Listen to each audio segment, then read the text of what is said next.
What up, my beautiful babies? I know what time it is. Your boy Philly, aka Philly Boy 1 aka your mama favorite African, and we got Shark Tank. It's worse than you thought. Apparently, these brothers be scamming. Let's see what it's about. From massive deals. You have a contract in place. I will offer you right now $3 million for the entire company. And I love Shark Tank too. Wow. To brutal I watch it with my mom all the beatdowns. time. Mark, are you allergic to positive, negative ion stuff? No, I'm allergic to scams. Seriously, this is not new. It's been disproven. It's a joke. It's a scam. It's not real. I'm out. I remember And that crazy episode, crash Mark Cook outs. I would take an offer from anybody I besides remember Mr. this one Wonderful. too. You. Worst presentation ever. I'm out. Oh, Bro, that I've was seen me. all these For many, episodes. Shark Tank is the best show on TV, and it's easy to see why. It has a predictable yet entertaining format with plenty of drama, suspense, and jaw-dropping moments that leave you glued to your screen, something that's apparent from their views on YouTube alone. What most people don't realize, however, is that beneath the show's spectacle lies a world of manipulation, exploitation, and life-threatening scams. Hi, I'm the Internet Anarchist. I create weekly YouTube documentaries, and today we'll be doing a deep dive into the dark underbelly of Shark Tank. Everything wrong with the show, its sharks, and the contestants. Bro, I'm gonna be so mad at this guy if he spoils Shark Tank for me because damn, I love this show, bro. I literally grew up watching this with my mom, and even when I'm with her, you know, I still watch this show, bro. I love this show. So I hope it's not as bad as he makes it sound.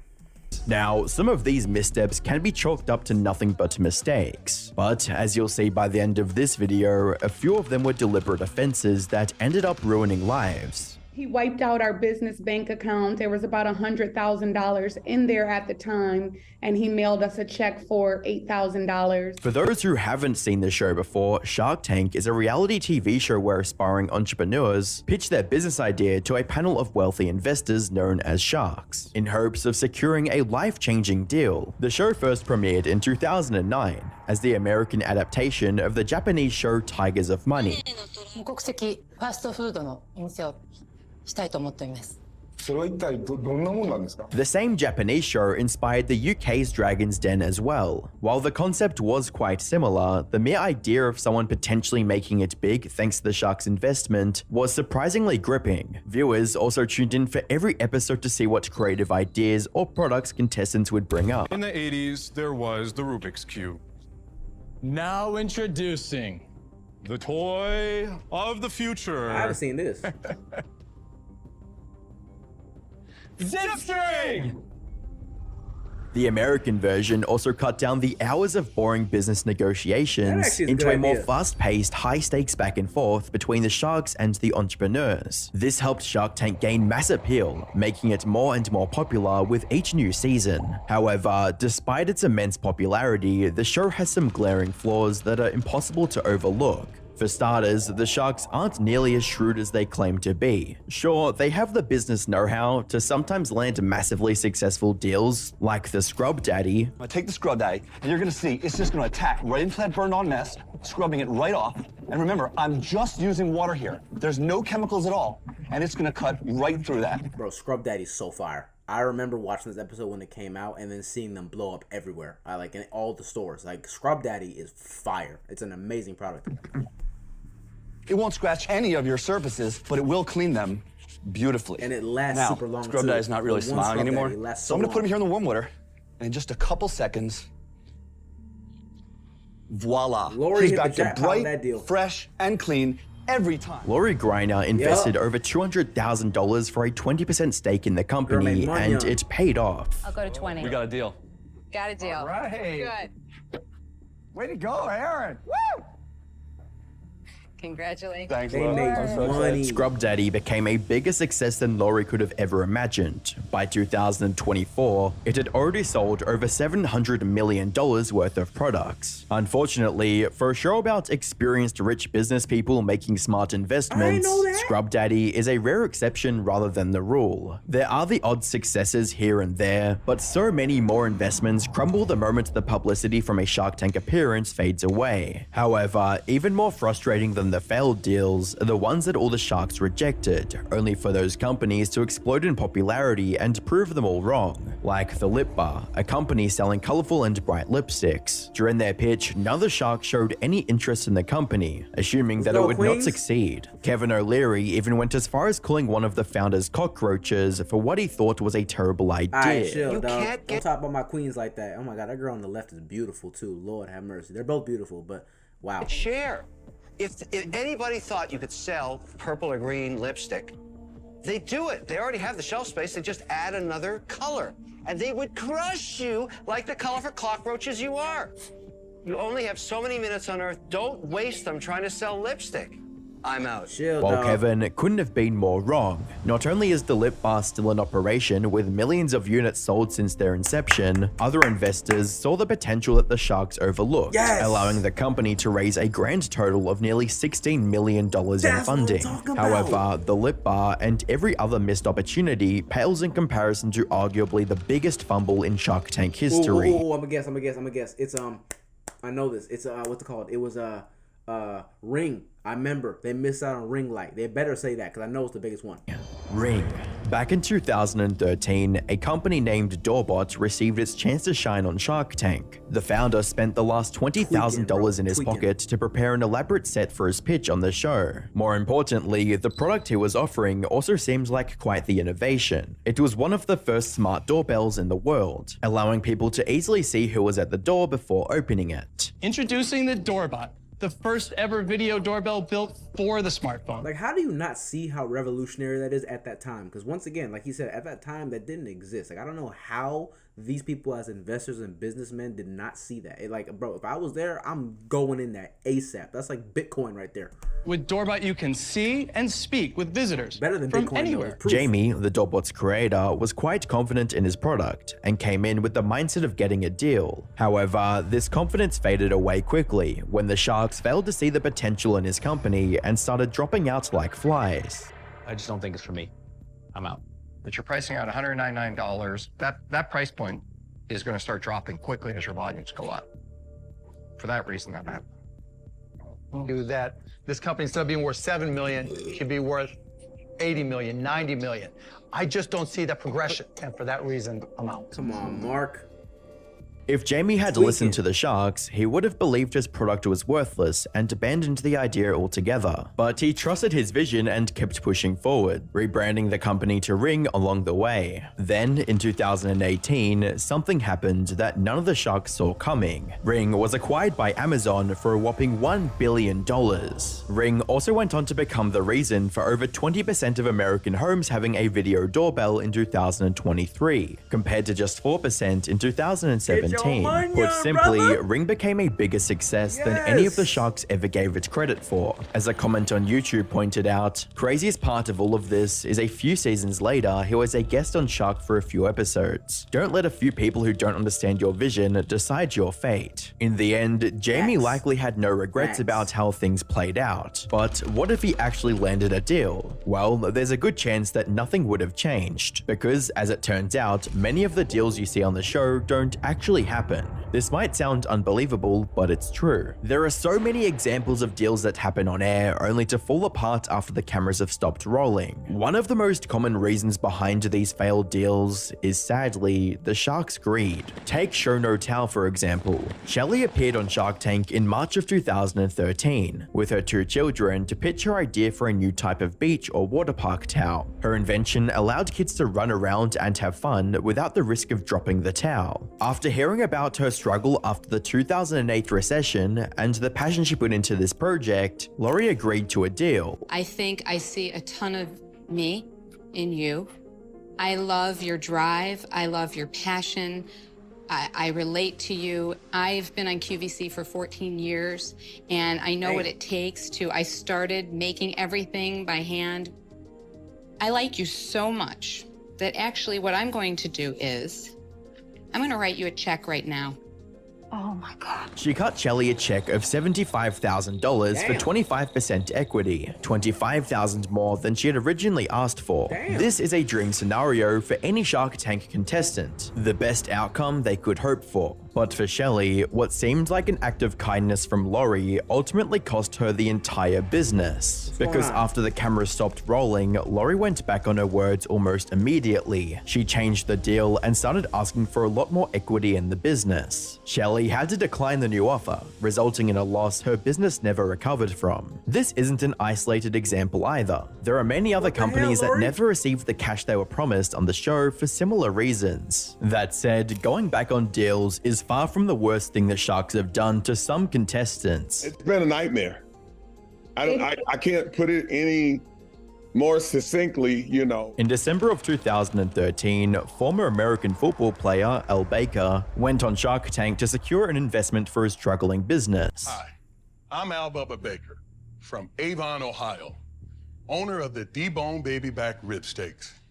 I'm seeking $300,000 in exchange for 15% equity in my company. Things went surprisingly well for Al. The Sharks loved his ribs, and he ended up walking away with a deal with Damon John. But before he had the chance to celebrate this victory with his family, things took a turn for the worst. At first, things looked fine on the surface. The business stayed operational for many years, with Damon parading it as a multi-million-dollar success. However, in 2023, an LA Times article came out in which Al and his family talked about the struggles they had to face ever since signing with Damon on Shark Tank. It started with Damon changing the terms of the deal, from $300,000 for 30% to just $100,000 for 35%. Al, however, felt pressure to accept the new terms, knowing his business's success depended on this deal, stating, "You're in that environment, you're not asking a whole lot of questions. It's Damon John. My wife and daughter would have killed me if I said I wasn't signing this." Unfortunately, this was only the beginning of Al's hardships. Shortly after he agreed to the far worse deal, Damon appointed his friend, Nate Holtzapfel, to handle the tech side of things, describing him as a quote, internet genius, and putting him in charge of the website, online marketing, and funds management. This backfired almost immediately when the company's website went live only 3 hours before the Shark Tank episode aired on TV, and while it worked, they had to refund 14% of the initial orders because Nate failed to set up sales tax on the website. However, this was nothing internet genius, huh? Compared to his second transgression. You see, Damon left Nate in charge of the accounting, but when Al and his wife asked for financial reports of their business, he didn't comply one bit. When they complained to Damon about this, he shrugged them off completely, stating, "I'm not asking you to kiss him, you know, this is business." They eventually managed to push Nate out of the company, only to end up getting screwed over even worse. But once we were able to finally have Nate removed from our business, he wiped out our business bank account. There was about $100,000 in there at the time, and he mailed us a check for $8,000. And we requested information on that, a breakdown of where the funds went, and we never received it. As for Damon, he refused to take any responsibility for what was basically robbery, claiming that Nate, quote, deserved it. In the meantime, Damon also kept presenting Al Bubba Baker as his biggest deal ever with over $16 million in sales. However, Al claims that his family only received 4% of that $16 million. They also received just $2,900 net profit from a $5.8 million deal with Hardee's. They were clearly getting ripped off by Damon. The Baker family still tried to figure things out peacefully, only to get slapped in the face with a lawsuit. We're thinking to ourselves, hey, Damon, aren't you concerned with where the profits went from the $5.8 million deal? So we're thinking he's gonna align with us to try to figure out where the money went, like just a breakdown of where this money went from $5.8 million. Instead, Damon John band together with the co-packer, Rastelli Foods, to file a lawsuit against us because they wanted to move forward with a Subway deal. They eventually came to a settlement with Damon, which forced them to sign a confidentiality agreement. Put simply, they can't tell anyone about what Damon did to their business. However, the legal fees from this lawsuit made the Baker family lose their home, restaurant, and even their food truck. Left with no other option, the Bakers decided to break this confidentiality agreement and come out with everything. Their story quickly gained steam as fans of the show were horrified by Damon's treatment of a lovely entrepreneurial family. Bro, this is insane. I never heard of this story. Why have I not heard of this? This should be like a major headline. With one person writing, I got teary-eyed listening to Bubba Baker's story. Watching a millionaire let them lose everything just to pocket an extra million or two is disgusting. There is absolutely no justification for them being shut out of their own business like that. I pray God restores them. Damon denied any wrongdoing. To address this LA Times article that Bubba Baker and Brittany Baker intentionally broke the confidentiality and put out and shopped to this reporter, and at best it's not true, and that's me being kind. Now the reason I'm doing this is because I want you to always stand up for yourself no matter what position you get in life, just like I am. Don't sit back and think, oh, the truth is going to set us free because I have the truth, but I'm under confidentiality and I can't put the truth out there in detail. But public opinion also could potentially affect your family, your loved ones, the people that have worked on this project and invested in it. When your family's out there and because of public opinion, these people now, after the LA Times article is out, they're online damn near harassing me at this point and putting up a lot of falsities, and I will not stand for that. I'm always going to stand up for myself. Okay, so he basically did not clear up any information whatsoever. That was a bunch of yapping. Even filed a restraining order against the family, forcing them to take down all past negative comments and preventing them from posting any more, something fans of the show did not like either, with one commenter writing, Damon is a child who can't admit he screwed over poor Al. Fortunately, they did receive some settlement money for their troubles, but after everything Damon put them through, no amount of money could truly make up for the stress, losses, and betrayal they endured. That said, while this case went down as the worst scam by a shark, they themselves aren't immune to getting scammed either, as was the case with the Brethometer. In September of 2013, the sharks came face to face with Charles Yim and his revolutionary smartphone breathalyzer called the Brethometer. Let me show you how it works. Simply retract the audio jack, plug it into the smartphone, activate the app. Within a matter of seconds, you'll be able to know what your breath alcohol level is. And better yet, it can even tell you how long it'll take to sober up. And if need be, you can even hail a cab with a push of a button. For context, a breathalyzer is a device that measures the amount of alcohol in a person's system, commonly referred to as blood alcohol concentration, or BAC. The problem with traditional high-quality breathalyzers at the time, however, was that they were not only expensive, but also bulky and inconvenient to carry around. Charles's Brethometer solved both of these issues. The sharks were so impressed by his little invention that, in an unprecedented move, all 5 sharks invested in the company at the same time. I accept. All right. Wow. That's great. What they didn't know was that this would go down as one of the biggest mistakes in the show's history. As a comment on YouTube puts it, little did anyone know Charles was the real shark in that room. Long story short, Charles was lying through his teeth. His Brethometer did not work as advertised. Inaccurate readings, a buggy app, and a device that barely worked. These issues were all over the barrage of negative customer reviews. As one user on Best Buy puts it, this product sounds cool but doesn't work at all. No matter what device I tried to put it on, it just didn't work. The app is not compatible with any device I had, and I read similar reviews on other websites about how it didn't work after an update. Charles, however, had no intention on fixing it anytime soon. Hey bro, all I'm gonna say is if that idea actually worked, that's genius. That is hundreds of millions of dollars. That is a very good idea. Instead of working on improving the app and the hardware, he was instead living it big with the money he received from the sharks. The guy, Charles, I look at his Instagram and he'd be in Bora Bora. And I look at his Instagram. This guy's shit. Yes. What? 2 weeks later, and he'd be in Vegas partying, then he'd be on Nectar Island with Richard Branson. And I text him like, what the fuck are you doing? You're supposed to be working.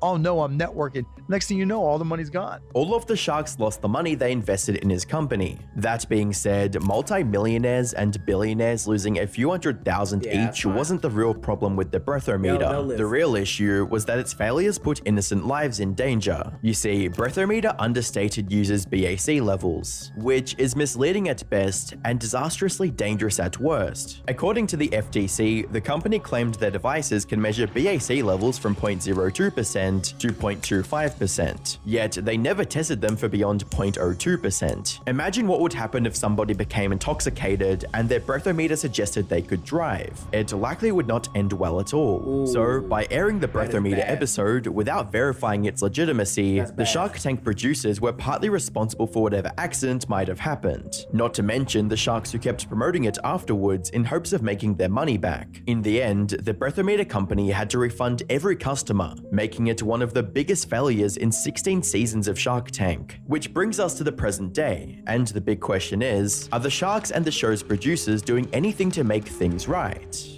Well, not really. Some of the sharks have found a new way to make money, selling out to literal scams. Damon John, for instance, happily promoted Jason Bond Picks, an online course-selling scammer. Damon John also endorsed Jason Bond Picks, which, if you guys know stocks, you know no, he what got coffee zilled, bro. It's raps. It's raps. a joke that guy is. That's All right, sad, listen, bro. before I like Damon, contacted too. Jason, I'm a shark, right? You know, I have no problem about, ripping somebody apart or just saying I'm out. No, you're a sellout for money. At least with Damon, you can make the argument that he did vet Jason and found him completely legit. Even though there's no evidence for that being the case, it's still possible. Kevin O'Leary, on the other hand, is doing something even worse. He's recklessly endorsing any brand that comes his way without stopping to consider for a second whether he's promoting a scam, all for the low price of just $1,200. I can't even tell you how many people lately I've seen do this, where they get Kevin O'Leary specifically. He's like the king of this, of these fake shout-outs. Hi, Mr. Wonderful from Shark Tank here.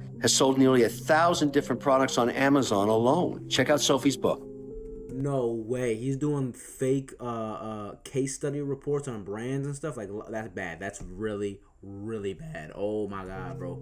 Thank you for the kind words, Kevin. So There it is. You bro. can pretend like the endorsement was all natural.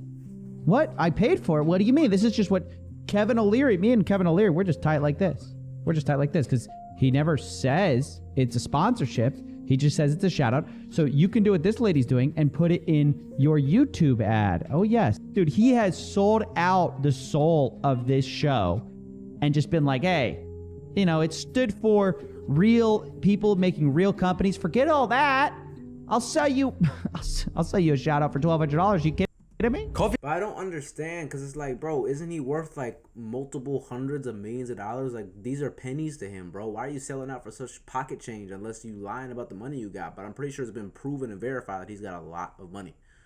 I don't know, man. These people are just crazy, bro. Coffeezilla looked into this back in September of 2020, over 4 years ago, and Kevin is still doing the same thing. The only difference now is that he's upped his price to $1,500 instead. As for the show itself, it's not doing much better either. The thing is, at its core, Shark Tank has always thrived on one simple yet powerful idea: hardworking entrepreneurs getting what they deserve and going from rags to riches. It's the kind of feel-good story audiences love, but that magic is starting to fade. Instead of scrappy underdogs with groundbreaking ideas, more and more new contestants are already well-connected, financially secure, or outright wealthy. One of the most blatant examples of this was when Arnold Schwarzenegger's millionaire son and his already successful ex-wife appeared on the show and landed a deal. Hi, Sharks. I'm Maria Shriver, and this is my incredible son. And hi, Sharks. I'm Patrick Schwarzenegger, and obviously this is my amazing mother, but she's also my business partner in our new venture, Mosh. Yet, despite all of this, Shark Tank isn't going anywhere. Even with its flaws, the show is still widely popular as ever. Its base format is just a bit too entertaining to fail. Watching ambitious entrepreneurs pitch their ideas, whether brilliant or ridiculous, will always be captivating. It's also why even parody videos based on the show rack up millions of views. People love the concept despite knowing it's flawed. Unless something truly catastrophic happens, Shark Tank will keep going strong. Even then, if one of the sharks faces a major scandal, they're easily replaceable. So as long as there are businesses to pitch and deals to be made, the show will always find its way to stay afloat. I agree, bro. I don't really see a reality where like that show ends, because like it's kind of, it's like a what's it called? It's like a mouse wheel. What's it called? whatever, y'all know what I'm talking about. The goddamn wheel that a mouse runs in, right? Where like it's kind of nonstop. Like it'll be self-sufficient. Like if they got some allegations or whatever, and a shark's going through something, replace them and get another one. It's really simple. Cause like I don't know. I mean, if I'm with my mom, I'll probably watch the show still, cause it's like it is still entertaining, and it is still cool to see the occasional like up and coming entrepreneur that doesn't really have much motion, but they're trying to get it. But yeah, I ain't gonna lie, seeing a famous actor's son, and I've seen other people on there, like people who have made millions of dollars, like literally millionaires have been on that show. I've seen it, and it's pissed me off. But yeah, y'all, I don't know. That was interesting. Let me know if y'all watch Shark Tank, if you ever seen it before, if you like it, if you think it's a scam or not. I don't know. But talk to me soon, y'all. See y'all in the next goddamn video. You know what it is. I love y'all. Shade on my neck is so bright like a bee. Ballin' LA and I feel like Kareem. Run up a mill at my nigga make me. Know that the money is all that you see. Claim you a vegan, but then you want beef.